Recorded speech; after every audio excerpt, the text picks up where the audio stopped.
Hello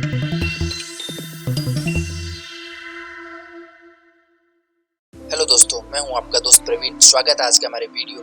आज की video हम ये जानने वाले डीएसआईबी बैंक क्या होते हैं, इंडिया में कौन कौन से बैंक को डीएसआईबी बैंक चुना गया है और डीएसआईबी बैंक का सिलेक्शन कैसे होता है। तो चलिए वीडियो की शुरुआत करते हैं। अब तक वर्ल्ड में 4 बड़े बैंक डूब चुके हैं। इसमें Silvergate Corporation, Silicon Valley Bank, Signature Bank और क्रेडिट स्विस के नाम शामिल है।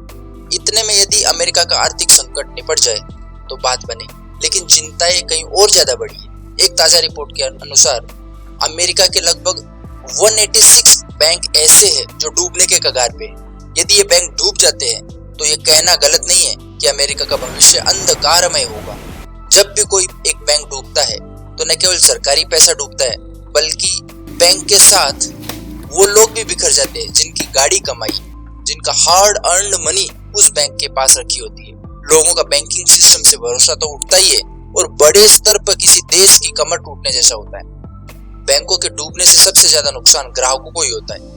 अमेरिका में हाल ही में 3 बड़े बैंक डूब गए थे और साथ में उनमें जमा ग्राहकों का बड़ा पैसा भी हजम हो गया था। इसी घटना से भारतीय ग्राहकों में भी शंका के बादल उठने लगे हैं और वे अपने बैंकों की सुरक्षा को लेकर बातें करने लगे। इसी बीच आरबीआई ने 3 ऐसे बैंकों की लिस्ट जारी की है जिसके डूबने की कोई गुंजाइश नहीं है। कुछ दिन पहले अमेरिका के 2 बड़े बैंक सिलिकॉन वैली बैंक और सिग्नेचर बैंक डूब चुके हैं। तीसरे बड़े बैंक यानी फर्स्ट रिपब्लिकन बैंक को दूसरे बड़े बैंक्स ने $30 अरब की मदद देकर बचाया था। वैसे तो अमेरिकी बैंकों के डूबने का भारतीय अर्थव्यवस्था पे, बैंकिंग व्यवस्था पे कोई असर नहीं पड़ेगा, पर एक के बाद एक बैंक डूबने की इस घटना ने लोगों की चिंता जरूर बढ़ा दी है। लोग इस बात को लेकर चिंता में हैं कि अगर कहीं उनका बैंक भी डूब गया तो उनके पैसों का क्या होगा। ऐसा होने पर सरकार 5 लाख रुपए तक का इंश्योरेंस कवर देती है। लेकिन क्या आपको पता है, भारत के 3 बड़े ऐसे बैंक हैं जो इतने बड़े हैं कि वो डूब नहीं सकते, और ऐसे बैंक्स को डीएसआईबी बैंक कहा जाता है। क्या होते हैं डीएसआईबी? टेक्निकल शब्दों में कहे तो डोमेस्टिक सिस्टमेटिकली इम्पोर्टेंट बैंक, माने वो बैंक जो देश की अर्थव्यवस्था के लिए इतने जरूरी होते हैं कि उनका डूबना सरकार अफोर्ड ही नहीं कर सकती है, क्योंकि इनके डूबने से देश की अर्थव्यवस्था गड़बड़ा सकती है, जिसकी वजह से आर्थिक संकट और पैनिक की स्थिति बन सकती है। अंग्रेजी में ऐसे बैंक्स को too big to fail phrase का इस्तेमाल किया जाता है। बैंकों को डीएसआईबी घोषित करने की व्यवस्था 2008 की आर्थिक मंदी के बाद शुरू हुई थी। तब कई देशों के कई बड़े बैंक डूब गए थे, जिसकी वजह से लंबे समय तक आर्थिक संकट की स्थिति बनी हुई थी। 2015 से हर साल डीएसआईबी की लिस्ट आरबीआई निकालता आ रहा है। 2015 और 2016 में केवल एसबीआई और आईसीआईसीआई बैंक डीएसआईबी की लिस्ट में थे। 2017 से एचडीएफसी भी इस लिस्ट में शामिल हो गए। जी हाँ, आरबीआई की डीएसआईबी बैंक्स की लिस्ट में एसबीआई, आईसीआईसीआई और एचडीएफसी बैंक है।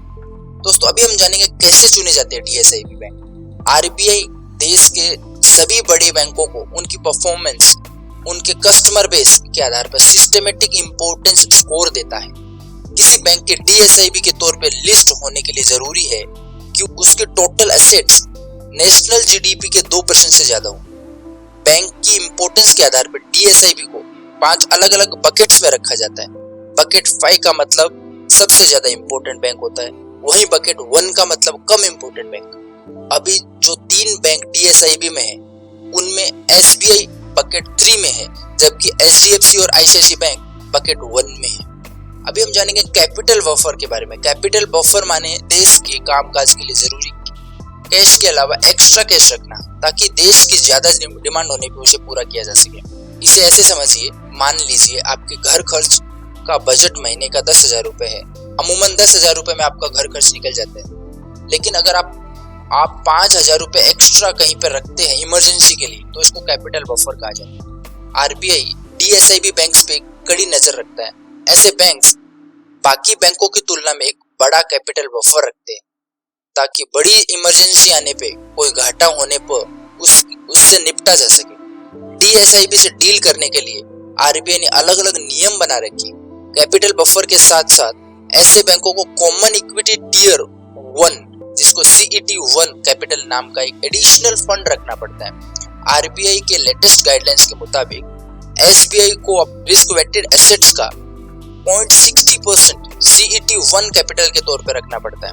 वहीं ICICI बैंक और HDFC बैंक को 0.20% एडिशनल CET1 के तौर पर रखना जरूरी है। मतलब जो बैंक ज्यादा जरूरी बकेट में होगा उसे ज्यादा एडिशनल CET1 कैपिटल रखना होगा। यानी अगर कोई बैंक DSI भी है तो RBI अपने कड़े रेगुलेशन से ये सुनिश्चित करता है कि वो बैंक मुश्किल से मुश्किल आर्थिक इमरजेंसी के लिए तैयार रहे। तो अगर आपका अकाउंट इन तीनों में से किसी बैंक में है तो आप राहत की सांस ले सकते हैं कि आपका बैंक कभी डूबेगा नहीं। दोस्तों, आशा करता हूं आपका आज का वीडियो आपको पसंद आया रहेगा। अगर वीडियो आपको पसंद आया तो वीडियो को लाइक करें, चैनल को सब्सक्राइब करें। Thank you.